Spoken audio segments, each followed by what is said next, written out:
at eBay and Gumtree. I've got a 1990 NA 6-speed, no 5-speed, I'm autistic, 300 ZX.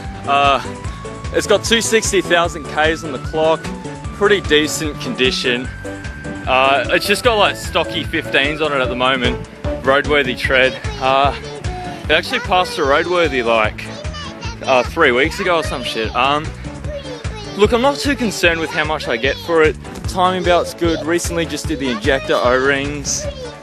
It's in pretty good condition. Oh, it catches fire every now and again. But apart from the fire, I reckon it went pretty sweet. Yeah.